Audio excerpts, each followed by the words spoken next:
If you're watching this video right now, chances are you have located some mold or mildew somewhere in your home or property. When mold begins to colonize and find its way into places you don't want it, it's one of the worst problems we can have. And if it is a pathogenic microorganism, you certainly can get sick from it. If this is something that you're interested in learning more about what to do to keep your home fresh and healthy, stay tuned, because I'm going to answer some questions and get you back on track right now.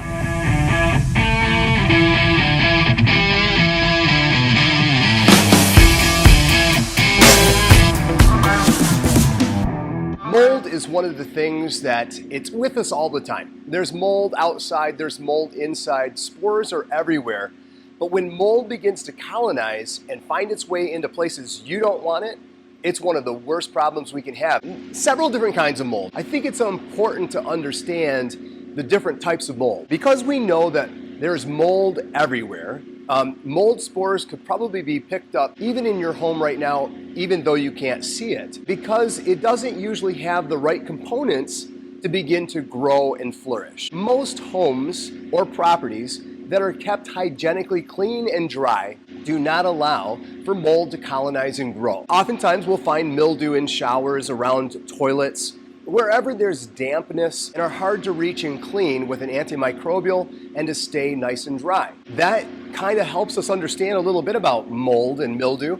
Mold grows where there is moisture. Moisture and food are the two components necessary for mold to flourish, grow, and colonize. If we can eliminate those two components, we can keep our home pathogenic free. I'm about to help you understand a little bit more about mold, how to get rid of it, and the coverages maybe associated with your insurance program. First, there are three types of mold. Mold that is actually beneficial, those things that give us nutrients like mushrooms that we eat. Number two, there are benign molds. Benign molds are those molds that really don't cause anything bad, but they're not necessarily beneficial either. They can become more like a nuisance more than anything. And then thirdly, we have mold that we call pathogenic, or dangerous mold that is bad for the human being. Pathogenic mold can sometimes be a benign mold if you have a sensitivity.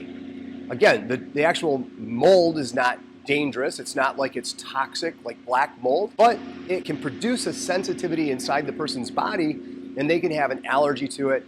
It can start to colonize in the sinus passages, in respiratory tracts, and if let go, it can actually find its way into the body and sometimes even to the bloodstream. So we want to keep mold to a minimum, and one of the ways to know if it is can you smell it?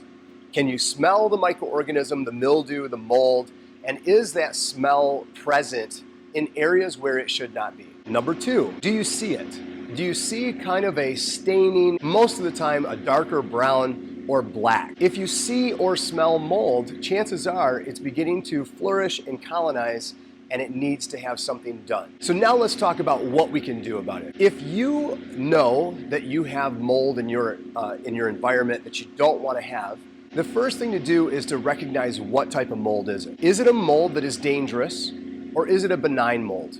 Either way, mold works very similar. If we don't clean it correctly, we can run the risk of actually spreading it throughout the environment. A lot of times people think that if they just spray it and clean it, it's going to be gone. When in reality, in certain cases, certain types of molds, when you go to spray it and clean it, it can sometimes throw spores up into the air and circulate those spores around the room, creating more of a problem than you had to begin with. So it's really important to understand how to isolate that given mold, how to contain the mold, and then how to create a negative air filtration system so that any spores that are disrupted and get up into the air are easily sucked into a very strong HEPA filter appropriately designed to clean the air before it puts it back in the room. In certain cases, that air actually has to be vented out of the house through a window or a door so as to not keep it circulating in the room or into the HVAC system. So be careful about trying to clean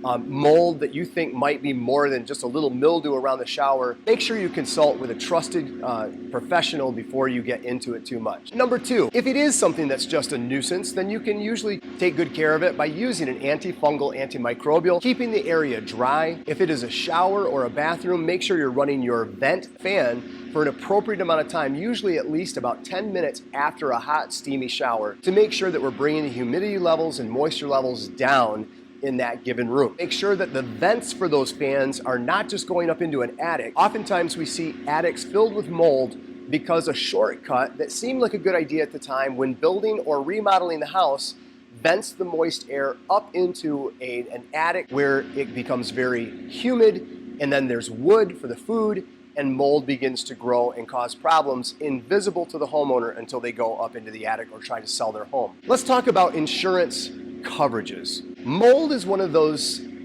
areas in insurance that is usually not covered. Mold can grow where there's moisture in food within 24 to 48 hours. We see this oftentimes where we've had a flood or a water damage and the water was not removed in a timely manner and the environment was not dried down to the correct humidity level. Therefore, it gave the mold that was already living in little areas that was not flourishing the exact ingredients for it to grow and flourish. If you're wondering if you have the correct insurance to create a mold coverage, consult your insurance agent. There's really only a couple insurance carriers that I know of that will have a specific insurance coverage in case you discover mold and it needs to be treated. Mold and mold damage can be a very, very expensive mitigation project. And it's very important, I think, as a home property owner, for you to be aware of whether or not you have coverage and what those limits to that coverage really are. Oftentimes we'll walk into a customer's home who has an extremely large amount of mold and the price tag is overwhelming. But when you think about the personal protective equipment, the appropriate professional training that needs to be done for the technicians to be able to handle that mold removal properly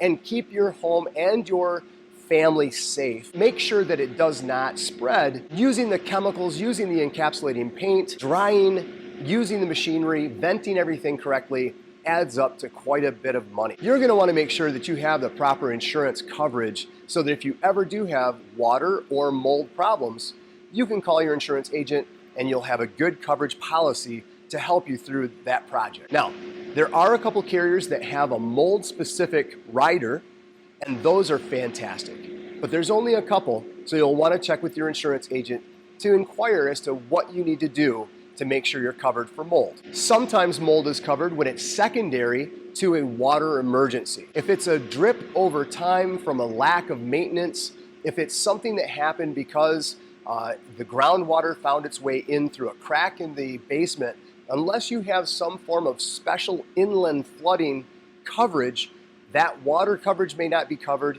and the secondary mold that grows within a day or two after the water may not be covered either. Mold can sometimes make us sick. Mold is something we usually do not want to think about inside our living area. If you believe you have a mold problem and you don't know what to do and you need further help, don't hesitate to call out to a trusted, respectable, and accredited mitigation professional in your area to help you navigate the insurance coverages and payouts so that you can get your home back to a nice, healthy, and appropriate environment for you to live and enjoy your space. Don't hesitate to reach out. I'm sorry if you have mold, but it is fixable. A trusted mitigation professional is exactly what you need to make sure that we don't make the problem worse, we get you back to a healthy environment. I hope this helps. We'll see you soon.